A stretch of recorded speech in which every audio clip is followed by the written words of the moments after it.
हाय, कसे आहात तुम्ही? मी आपला मित्र डॉक्टर दत्तप्रसाद प्रभू बोलतोय। आज मी आपल्यासाठी एक नवीन आणि जिव्हाळ्याचा विषय घेऊन आलोय आणि तो म्हणजे नाश्ता, सकाळचा नाश्ता। पण त्याच्याविषयी माहिती सांगण्याच्या आधी मी तुम्हाला एक कथा ऐकवणार आहे, ज्याच्यातून तुम्हाला खूप गोष्टी कळतील।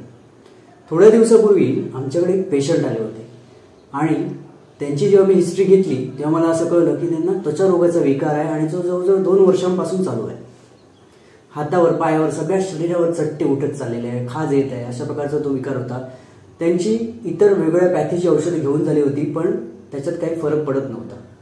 म्हणून ते आमच्याकडे आले आणि ती स्त्री रुग्ण होती, तिचं वय होतं 28 वर्ष।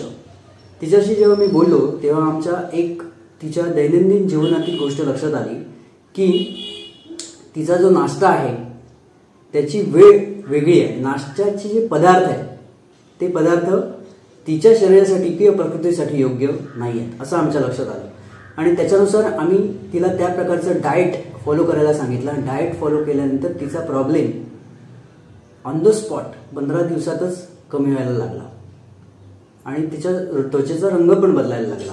ही गोष्ट सांगण्याचं कारण असं की आज हाच विषय मी आपल्यासमोर मांडणार आहे।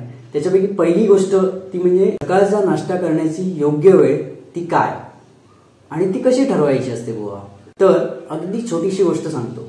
जर आपल्याला आदल्या रात्रीचं जेवण पचलं आहे आणि सकाळी शौचाला साफ झालं आहे, सकाळच्या वेळी भूक लागली आहे, तर त्याच वेळची भूक लागण्याची वेळ म्हणजेच नाश्ता करण्याची योग्य वेळ होय। बरेच जण आपापल्या वेळेनुसार गोष्टी करतात, परंतु योग्य वेळ पाळली गेली तर आपल्या आरोग्यासाठी आणि शरीरासाठी त्याचा उत्तम फायदा होऊ शकतो। दुसरा प्रश्न मनात येतो की नाश्त्याचे पदार्थ कुठले खायचे, की कुठले पदार्थ आपल्या आरोग्यासाठी विधायक आहेत, चांगले आहेत, हितकारक आहेत। तर त्याचं उत्तर असं आहे की आपण नाश्त्यासाठी वेगवेगळे पदार्थ खाण्यास वापरतो। उदाहरणार्थ पोहे आहे, उपीट आहे, शिरा आहे, इडली आहे, डोसा आहे, उत्तप्पा आहे, घावणे आहे। त्याचप्रमाणे बेकरी आयटम्स म्हणजे खारी, टोस्ट, बटर, बिस्किट। तर अशा प्रकारच्या सगळ्या गोष्टी आणि अशा प्रकारचे हजारो प्रकार वेगवेगळ्या ठिकाणी आपल्या देशात दिसतात जे नाश्त्यासाठी वापरले जातात। मी एकच गोष्ट सांगेन, घरी तयार केलेला कुठलाही पदार्थ जर असेल तर तो नाश्त्यासाठी उत्तम आहे आणि तब्येतीसाठी पण उत्तम आहे। त्याचप्रमाणे आपण इडली, डोसा, उत्तप्पा हे या प्रकारचे साऊथ इंडियन नाश्ता आपण खाणार असाल तर त्याच्यामध्ये 2 गोष्टी असतात। एक असतो उडीद आणि दुसरी गोष्ट त्याच्यामध्ये फर्मेंटेशन केलं जातं, रात्री भिजत ठेवून पीठ आंबवलं जातं। ज्यांना पित्ताचा त्रास असेल किंवा अम्लपित्ताचा त्रास असेल त्यांनी अशा प्रकारचा नाश्ता करू नये शक्यतो। परंतु तरी पण असं वाटतंय की मला इडली, डोसा, उत्तप्पा खायचाच आहे, मला आवडतो, तर मग काय करायचं?